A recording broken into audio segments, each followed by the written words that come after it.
Welcome to Subhanallah Wazaif.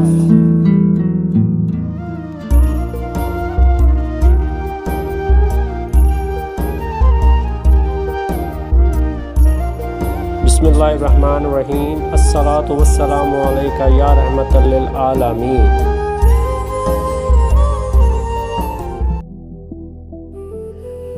بے شمار رحمتوں اور نعمتوں کا وظیفہ۔ اس صورت کی برکت سے اللہ تعالیٰ اپنے بندوں پر بے شمار رحمتیں اور نعمتیں نازل کرنے والا ہے۔ قرآن پاک کی ہر صورت میں برکت، سکون اور کامیابی کا راز پوشیدہ ہے۔ انہی مبارک صورتوں میں سے ایک عظیم صورت بھی ہے جس کی تلاوت انسان کی زندگی میں خوشحالی، سکون اور خیر و برکت کا ذریعہ بن سکتی ہے۔ کبھی کبھی انسان سوچتا ہے کہ زندگی میں برکت کیوں نہیں یا کم ہو گئی ہے۔ محنت بھی ہے، کوشش بھی ہے، مگر دل کو سکون اور رزق میں وسعت محسوس نہیں ہوتی۔ ایسے وقت میں قرآن ہمیں ایک نہایت خوبصورت راستہ دکھاتا ہے۔ اللہ کے محبوب حضرت محمد صلی اللہ علیہ وآلہ وسلم نے ارشاد فرمایا، جس کسی نے نیکی کا ایک راستہ کسی کو دکھایا تو اس کا بھی اتنا ہی اجر ہے جتنا کرنے والے کو ملتا ہے۔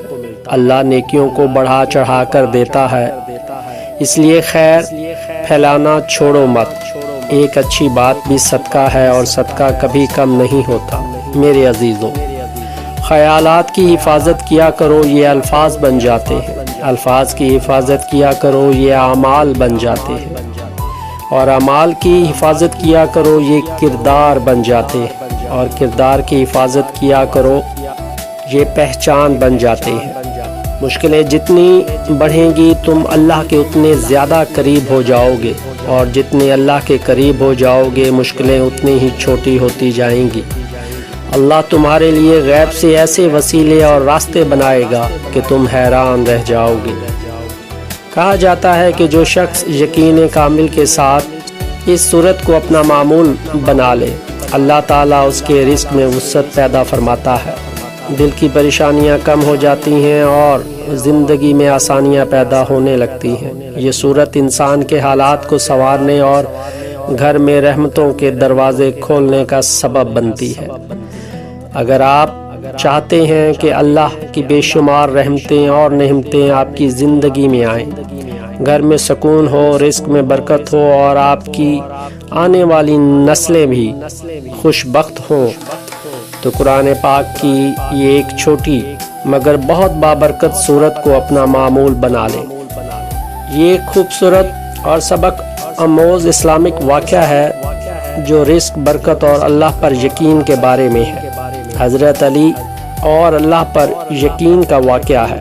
ایک دن ایک غریب آدمی بہت پریشان حال ہو کر حضرت علی ابن طالب کی خدمت میں حاضر ہوا۔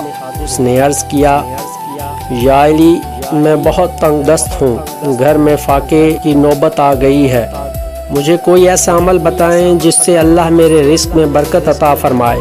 حضرت علی نے نہایت محبت سے فرمایا، اگر تم چاہتے ہو کہ اللہ تمہاری تنگی کو خوشحالی میں بدل دے تو قرآن کی اس چھوٹی سی صورت کو اپنا معمول بنا لو۔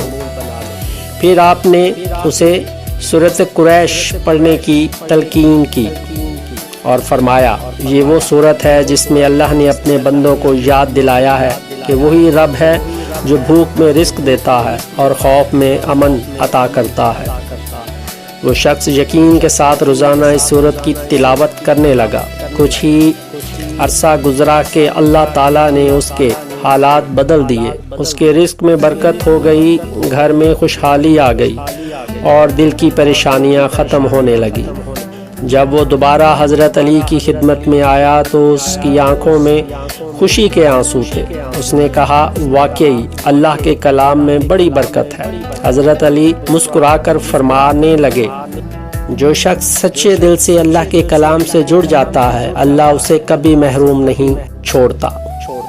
یہ واقعہ ہمیں سکھاتا ہے کہ رزق، سکون اور کامیابی کا اصل خزانہ اللہ کے کلام میں ہے۔ جب بندہ یقین اور اخلاص کے ساتھ قرآن کی طرف رجوع کرتا ہے تو اللہ اس کے حالات بدلنے پر قادر ہے۔ اللہ کے کلام سے جڑ جانے والا انسان کبھی محروم نہیں رہتا۔ اللہ تعالی ہمیں قرآن کی برکتوں سے مالا مال فرمائے اور ہماری زندگیوں کو اپنی رحمتوں اور نعمتوں سے بھر دے۔ بسم اللہ الرحمن الرحیم۔ روزانہ کسی بھی فرض نماز کے بعد اول و آخر 3 بار درود پاک پڑھیں اور اس کے بعد سورۃ قریش 11 مرتبہ تلاوت کریں۔ آخر میں پھر 3 مرتبہ درود پاک پڑھ کر اللہ تعالیٰ سے دل سے دعا کریں تو انشاءاللہ رزق میں برکت، گھر میں سکون اور زندگی میں آسانیاں محسوس ہونے لگیں گی۔ بزرگوں کا کہنا ہے کہ اس صورت کی برکت سے اللہ تعالیٰ انسان کے آنے والی نسلوں میں بھی خیر و برکت اور خوش بختی عطا فرما دیتا ہے۔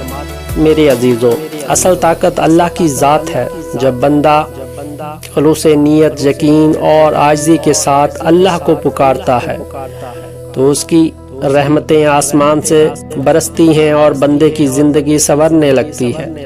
اللہ تعالیٰ ہمیں قرآن کی برکتوں سے مالا مال فرمائے اور ہماری زندگیوں کو اپنی رحمتوں سے بھر دے۔ قرآن اللہ کا کلام ہے اور اللہ کے کلام میں وہ طاقت ہے جو تقدیر کے راستے بھی آسان کر دیتی ہے۔ میرا اللہ بڑا غفور و رحیم ہے۔ وہ فرماتا ہے، میں تمہیں وہاں کامیاب کر رہا ہوں جہاں تم خود کو ہارا ہوا سمجھتے تھے۔ اللہ تعالی ہم سب کو قرآن سے محبت اور اس کی برکتیں نصیب فرمائے، آمین۔